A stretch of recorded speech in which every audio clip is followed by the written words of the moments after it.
Our next speaker is Dr. Joanne Wilkes, who is a professor of English at the University of Auckland in New Zealand. She is also a well-known writer, scholar, and speaker. And her topic is Jane Austen in Australia and New Zealand. Dr. Wilkes, the floor is yours.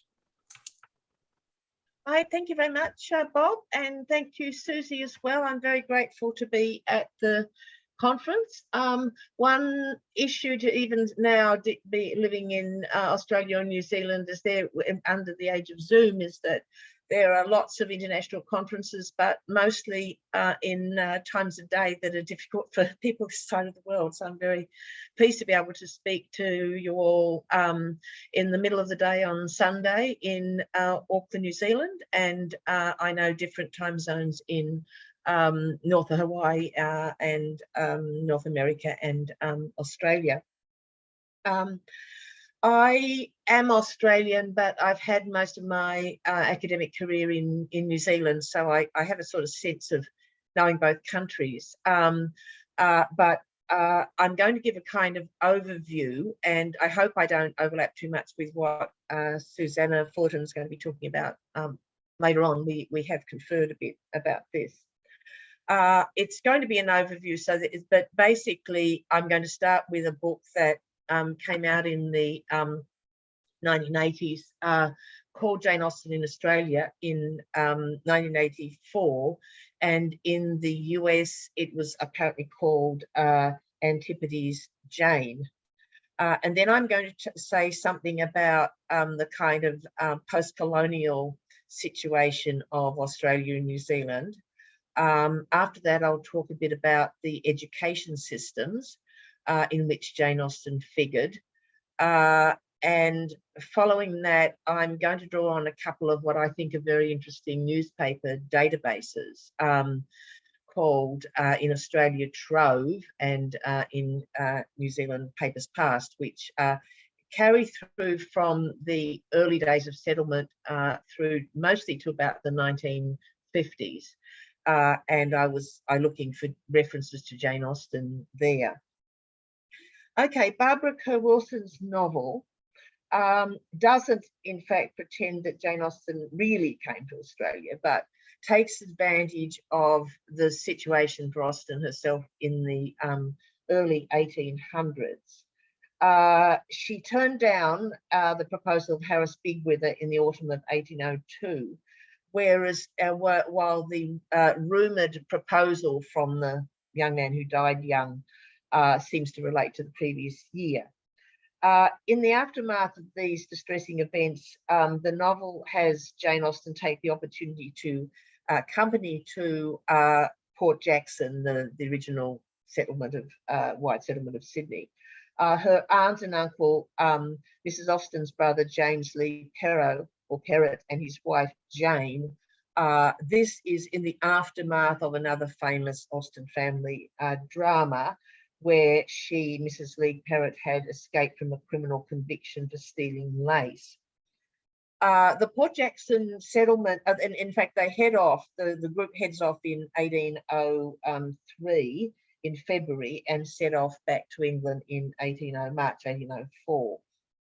I apologise for telling people things they already know, but anyway, the Port Jackson settlement had been established in 1788 as a British colony and the venue for the transportation of convicts, following Britain's loss of the North American colonies.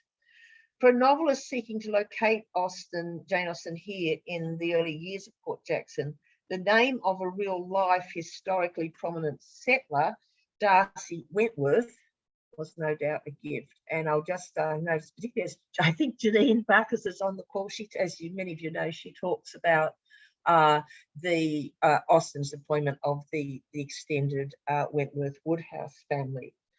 Darcy Wentworth in the novel begins as a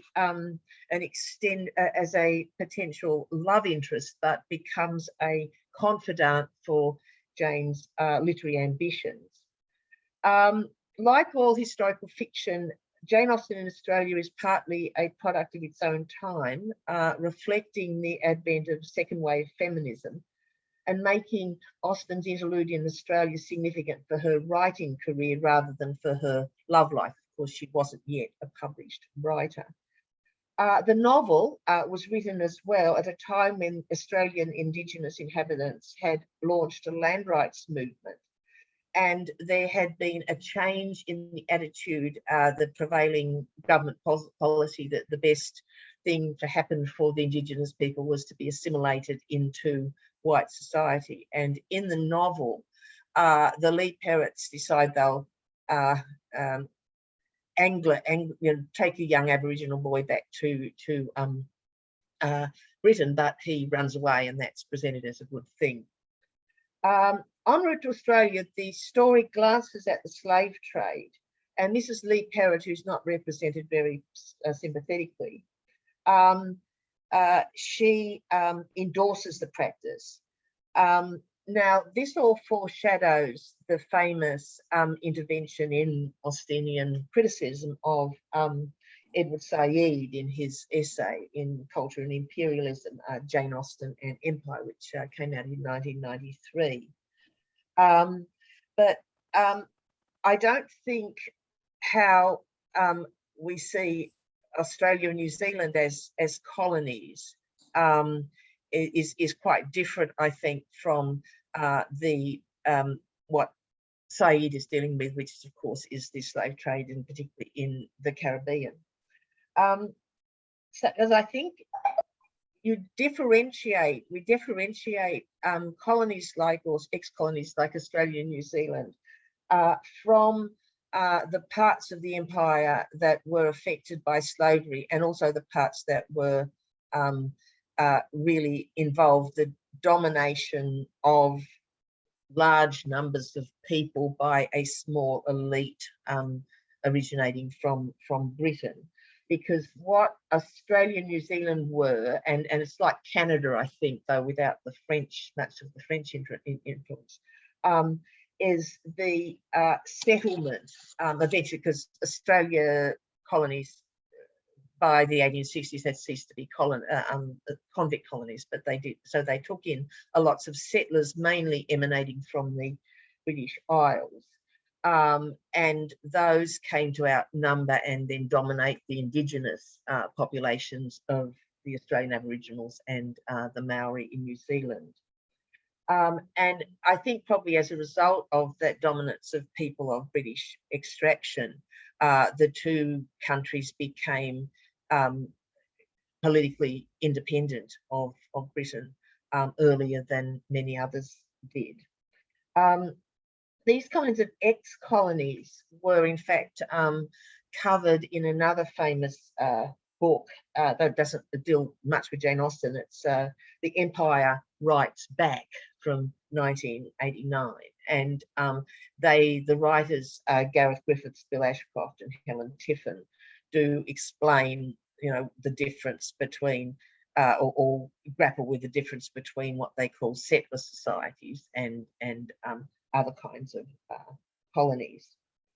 In Australia then, and in New Zealand, among the descendants of the settlers, there were strong efforts to establish what they thought of as a national voice in literature. That was very much a white male voice for much of the time.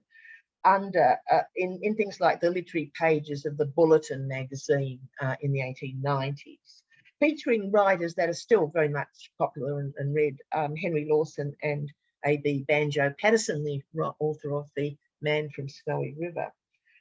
These writers tend to focus on the distinctiveness of the Australian landscape, and particularly its bush, and the ethos of mateship among white men forged therein. Lawson's work did acknowledge the contribution of women to settlement, but occluded, like most writing of the period, the Indigenous inhabitants. In New Zealand, the nationalist phase emerged later, more between the wars. And early 20th century, late 19th and early 20th century writing was still very orientated towards Britain, but it did engage to some extent with Maori culture. what is, I think, interesting is that although both Australia and New Zealand became independent of Britain formally, they still remain very culturally linked to Britain, and that does have an impact on the reception of Jane Austen, or the role of Jane Austen's writing in the two countries. Many of you know that kind of sense in Australia of not really being good enough compared to British culture was expressed in 1950 in an essay by A.A. Phillips, and the phrase was the cultural cringe.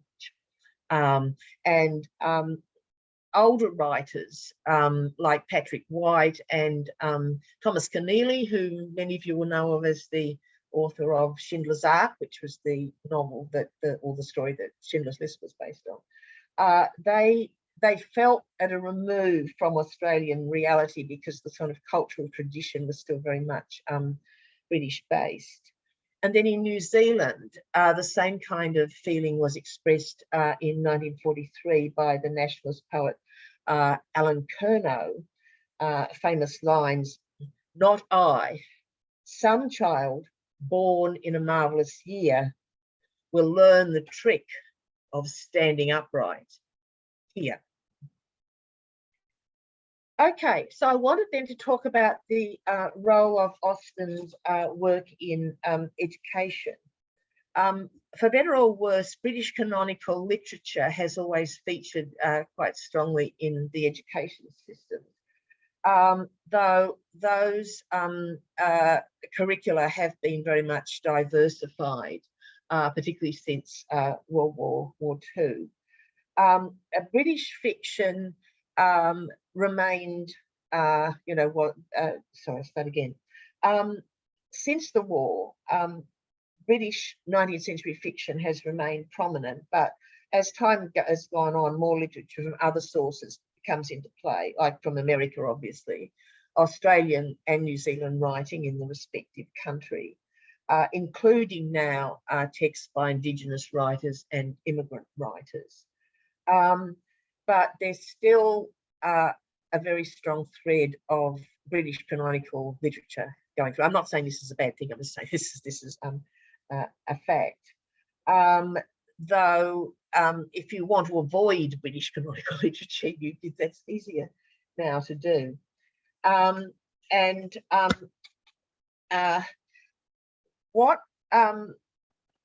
So that has been, a strand right through the education system, both the secondary education system and the college or tertiary education system.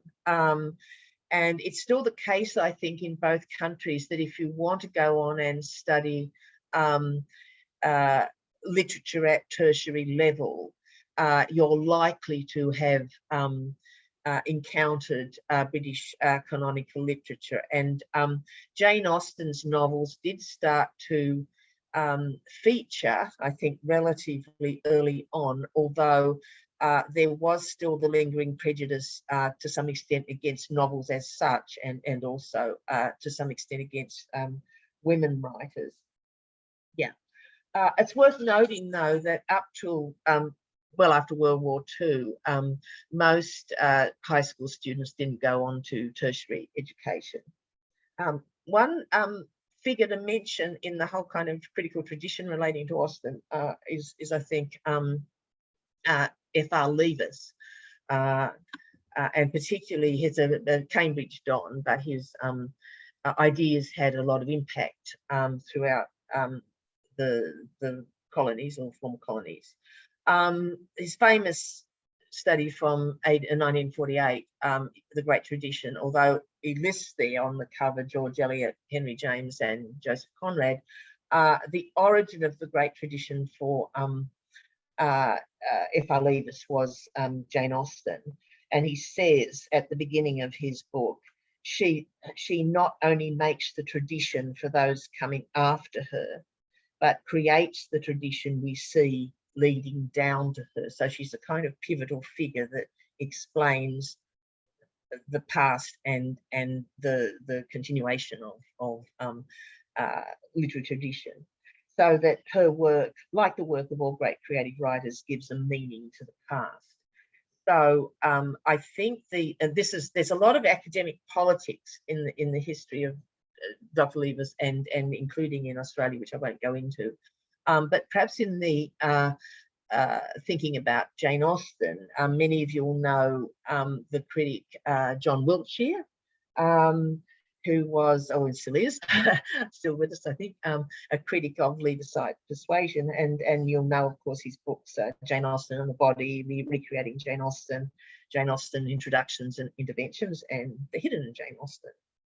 But I want to move outside the classroom now, because I think I found it fascinating looking at the press archives, just how much Jane Austen was dealt with, not necessarily in a lot of detail, but it was clear that she was a household name. But she was also studied in a variety of ways, including, of course, as you'd expect, in book reviews. Now, one central aspect of Leavisite criticism was that it deals with the unchanging human nature. He believed that great literature deals with unchanging human nature and thus speaks to readers of all times and places. But this is not a view that began with Leavis, but it's also a view that was quite current in British 19th century writing on Austen.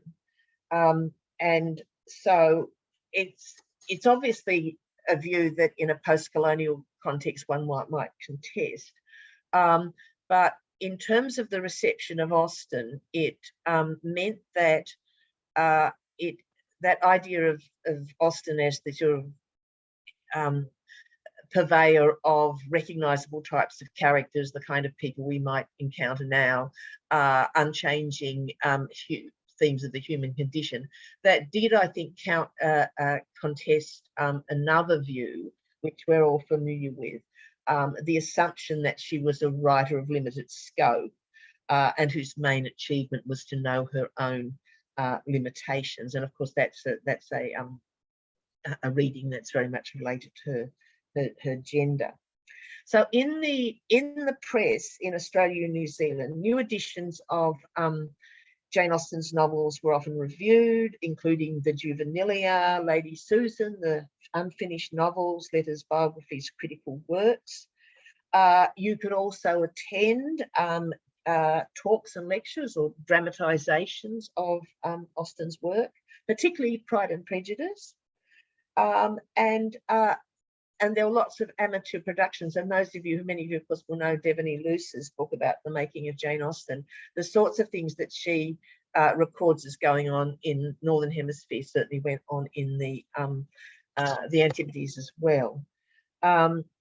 When talks, readings and dramatisations on radio began in both New Zealand and Australia in the early 1830s, Austen and her works were popular subjects. And then both countries got the screen dramatisations, both on television and in the cinema, when they started to come through. I wanted to say something in particular about a writer who straddled the academic world and that of the press. His name is Professor Walter Murdoch, because he wrote a lot of literary commentary in the press in Australia, which was often syndicated through to New Zealand. He was the inaugural professor of English literature at the University of Western Australia from 1913 in Perth, Western Australia. And just as he died, he found out, and he had a very long life. He was born in Scotland in 1876 and died in Perth in 1970. Just as he died, Murdoch University was named after him, and there he is. He was writing in the press for an interested, intelligent, but not highly educated audience. And sometimes he was a bit not quizzical, at least, about the value of canonical literature. He was not respectful of canonical literature just because it was canonical literature. but he was extremely positive about Jane Austen, whom he said in one of his articles that she was his favourite novelist.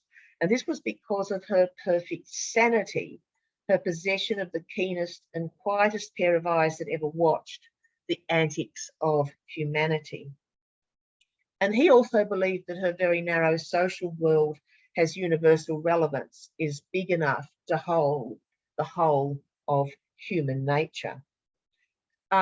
In that respect, he saw her as differing from a writer like Anthony Trollope, whom he saw as limited by his own day and the customs thereof. And he actually, because he writes quite comically, this article is to do with whiskers, and that if you read Trollope, you cannot get away from the whiskers that defines the characters being mid-19th century. By contrast to the works of Trollope, Austen's works, people reading Austen's works know that people are still just like her characters. Now, he's not interested in making comments specifically about Austen as a woman writer, and he's not relating her either to a specifically Australian context. So I wanted to then go on to some of the other ways in which Austen was dealt with in the press.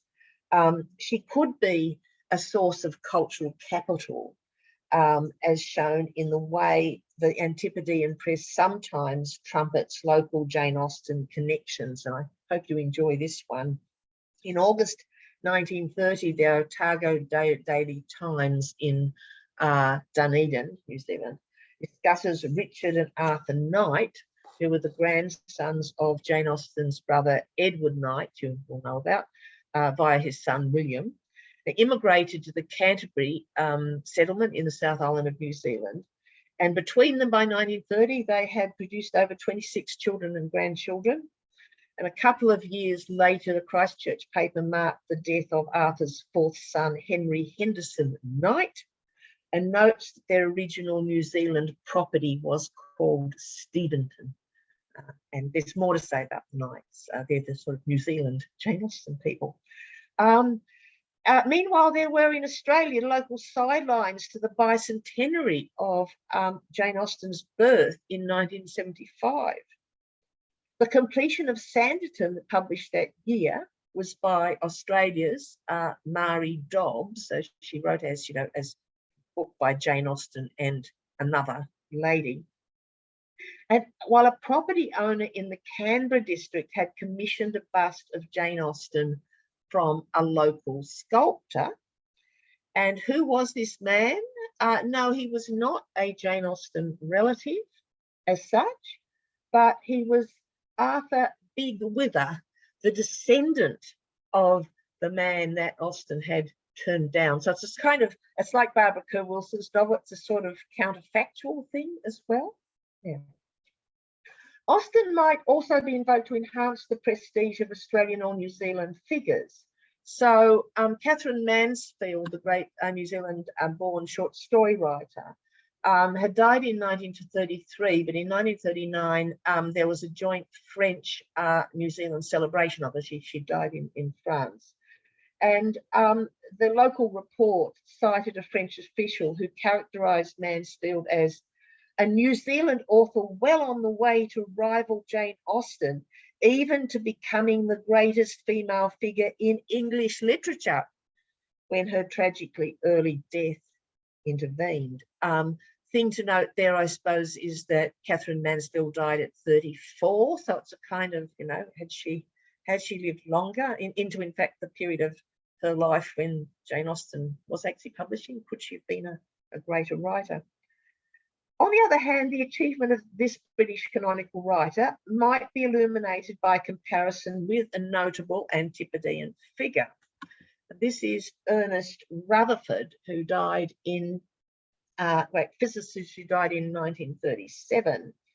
And a journalist goes to a play or a playlet in Wellington, and the play's called Elizabeth and Mr. Collins. And this writer, writing as AM, so I don't know who they are, but given that, see, Rutherford's big achievement was splitting the atom. And so what the writer here says is that both the physicist and the novelist are workers in the minute. So although Austen's novels may seem to comprise boring and conventional trivia, yet just as the constitution of the atom affects all matter, and Rutherford's discoveries have influenced physics and philosophy, quote, so Jane's world of littleness provides her with traits that are universal and enables her to throw light on human nature in general. So it's going, you know, again, from the minute to the work of a universal relevance. Now, looking at Jane Austen specifically as a woman writer, I think there's quite a few interesting commentaries as well.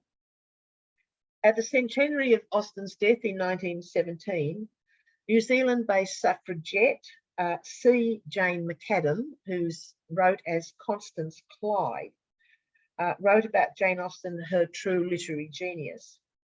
McAdam had done time in Holloway as a suffragette, Holloway prison in London. And she had caused a disturbance in the House of Commons, apparently.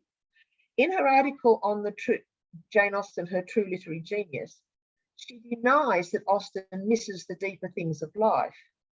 And she actually says that compared to Victorian novelists, Jane Austen knew more, or Victorian women novelists, because women had less chaperoned and less constrained connections with men, so that Jane Austen, in this view, knew more about men than later women writers may have done.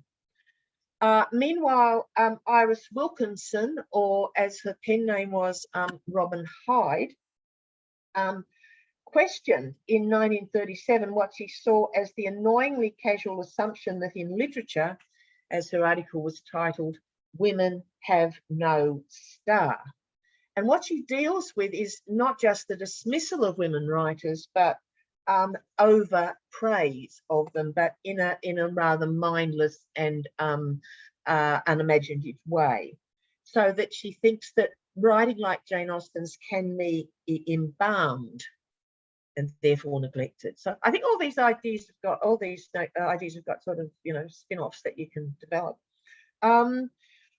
Somebody who didn't embalm Jane Austen is given a sort of honourable reference to famous New Zealander MH or Monty Holcroft, who became the editor of what is still, I think, our leading current affairs magazine, the New Zealand Listener.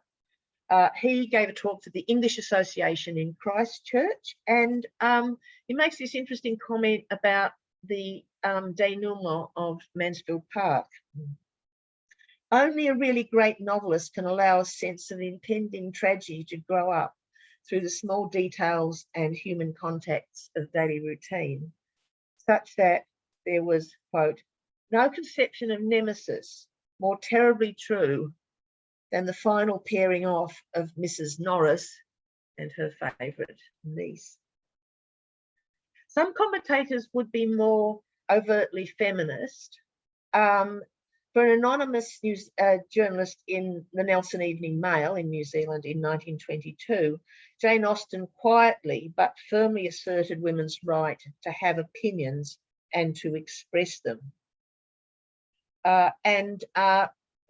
Looking in 1938 at Jane Austen and some contemporaries by Mona Wilson, a journalist in the Australasian, argues that, like Mary Wollstonecraft, Austen saw men and women as mentally equal.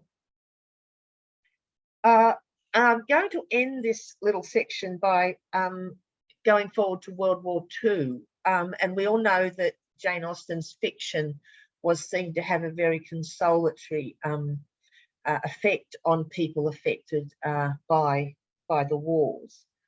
This is from Cecil F Hull, writing in April 1941, the dark days of a war into which Australia and New Zealand had followed Britain back in September 1939. And this is what she says about how Jane Austen heroine would cope with the war. They don't go in for being a simpering non-entity who faints or swoons at the sight of a mouse. They knew about the darker side of life and spoke their minds forthrightly. So, in the war effort, Emma Woodhouse would organise ambulance lectures as well as overseeing the digging of air raid shelters, pasting up warning pamphlets and ensuring that the obedient villagers adopted the correct attitudes. The energetic Elizabeth Bennett would drive an ambulance by day and assist an underground canteen at night, inspiring fellow workers with her wit and gaiety.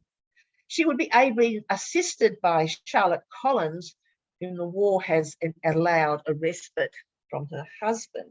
On the other hand, Marion Brandon might leave her husband for the first dashing squadron leader who spread his wings before her dazzled eyes. But overseeing this whole scenario as a consoling force is Jane Austen herself with her serene detachment. Okay, I'm going to gallop a bit now towards the present, because my main argument about the present or the post-war period is that Jane Austen's work and the reception of Jane Austen's work enters a kind of global marketplace where the fact that things are being said from Australia or New Zealand is less significant, in my view anyway. But I would note in passing a couple of more notable, there's several of them, but perhaps just to mention a couple of very significant, I think, literary critics from this part of the world. The late John Burroughs, who authored the landmark computer analysis of Austen's language, Computation into Criticism, back in 1987. And then, of course, the distinguished New Zealand critic Jocelyn Harris, whom you know the work very well, Jane Austen and the Art of Memory, Persuasion, a Revolution Beyond Expression. A Revolution Beyond Expression, Jane Austen's Persuasion, Satire, Celebrity and Politics in Jane Austen. And I don't know how many people knew this, but the Autumn de Wilde's adaptation of Emma for film a couple of years ago, the screenplay was by the New Zealand writer Eleanor Catton. There are Jane Austen societies in both countries, and I wanted to just say what I thought about this without getting into a sort of discussion, but Susanna Fullerton and her colleague Anne Harbers brought out about 20 years ago a book where they got in touch with various well-known Australians and New Zealanders talking about Jane Austen. And what I noted about that, which you may or may not agree with, is that people didn't respond specifically from an Australian or New Zealand angle. They said lots of really interesting things about the novels and the films, but they weren't, most of them, overtly writing from that perspective. How much time do I have? We're almost out of time. We just have a couple questions, so 2 or 3 more minutes, and then a couple quick questions. Okay. Well, I'll just then add, and with the after history of the Murdoch family, Walter Murdoch's presence in the press was helped by an organisation called News Limited, founded by Keith Murdoch, and then the history of that organisation, of course, expands exponentially under his son, Keith Murdoch's son, and therefore Walter Murdoch's great nephew, Rupert Murdoch. And I think that's kind of an interesting sort of progression, that Walter Murdoch's work was disseminated, but that in fact somebody brought Imre Salazinski brought out a collection of a new collection of Murdoch's essays in 2011, and he asked Rupert Murdoch to write a foreword to it. And Rupert in the foreword says he recalled pleasant visits to his great uncle in the 1950s when company business called him to Perth. He had great affection for Walter, saying he was a wonderful old man, kind and whimsical, with his essays being delightful exercises of his imagination. But for Rupert, Walter was someone who lived very much in his own mind and was totally unbusinesslike. So I'll just leave, there's more I can go into and perhaps in the chat other questions, but I thought I'd just leave as kind of how globalization sort of morphs in the one family and moving into the era we're in now. Okay, so thanks very much, everyone. I hope you took something out of that bit of a garbled yeah. Wonderful. Thank you so much. We have a couple of questions. I'm going to try to find them again.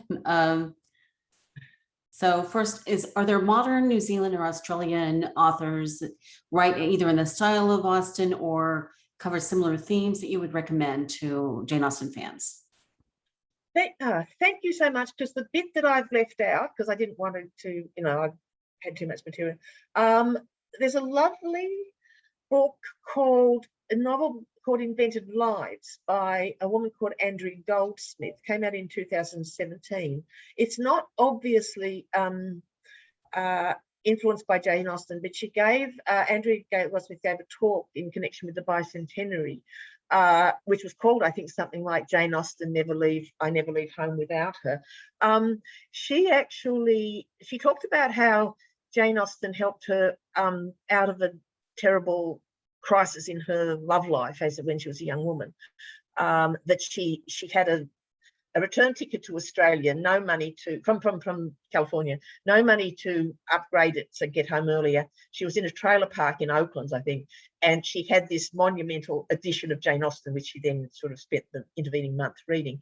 And then later on, this Invented Lives is about immigration, specifically a woman who comes out from Russia into Australia in the 1980s, and it's got a kind of the sense of displacement and alienation. And she said she got to a writer's block with conveying this, and then she remembered the condition of Fanny Price, and Fanny Price being sort of sidelined by Mary Crawford, and then I suppose Fanny Price when she goes to Portsmouth. So if you didn't know that when you read this book, you wouldn't say, oh yes, that's Jane Austen. But I'm not someone who's competent to talk about Jane Austen's legacy in Australia and New Zealand of that kind. I wish I were. I think there's probably more to be done, but I'll put in a plug also for my colleague, the Maori writer Paula Morris, and I think you'll enjoy this. She did a short story called Premises, and it does relate to globalism as well. An unidentified narrator is optioned by a company based in New York and LA to develop a screenplay for $1 million. The premise is that it must feature a beautiful woman torn between two lovers, plus a grand old house. The writer then offers 6 screenplays in succession, which Austen readers will recognise as the plots of the 6 novels. The US company constantly demands changes and keeps the writer dangling, and ends up by proposing a version based on a mashup of Jane Eyre and Wuthering Heights. The company fails to recognise the origins of the writer's screenplays, and nor does she get paid. And I think premises, are to do with, the premises of something you create, but also the premises, this imaginary house that you're meant to be in. But yeah, I got quite fascinated with that whole question of what Australian, New Zealand writers might well have done with Austen. And I've got a student who thinks that, and I think with some, I'll just finish the sentence, but is that Catherine Mansfield was very influenced by Austen, but that hasn't really been picked up on. So she has been doing some work on that and may go on to do more. The Premises, it's in a short story collection, but the author's name is Paula Morris. I've got I can send that through later on. I've just skipped my mind what the name of the short story collection is. I can look it up. You can search that too. This is great. Another question: do you have thoughts on the early history of the Anglican Church and the evangelical movement in Australia and New Zealand? It's not something that I'm especially familiar with, no. But interestingly, I was just reading something about that quite recently. It was about women who were, there's a woman who was married to an Anglican pastor who came out to Australia, and then her correspondence has survived, and then it's with her relatives, and that's quite interesting. But no, I'm not really a go-to person on the history of evangelicalism, but certainly that would have been looked at. Yeah, I mean, I think that's the whole sort of history of the religious groups and the different interdenominational relationships, and of course how they plugged into the developments in Britain, and that's is very interesting. And then one final question before we take a break. Do you know of any early settlers in Australia and New Zealand who had copies of Jane Austen's novels that they brought with them?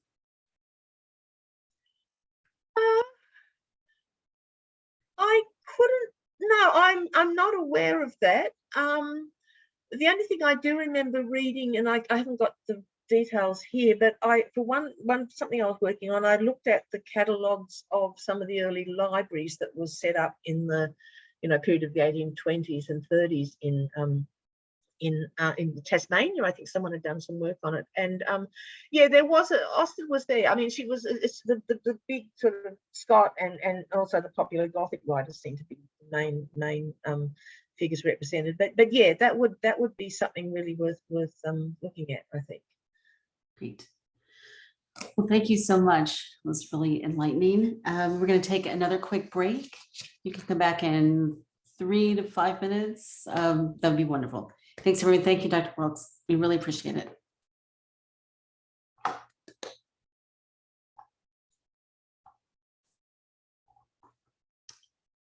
Great.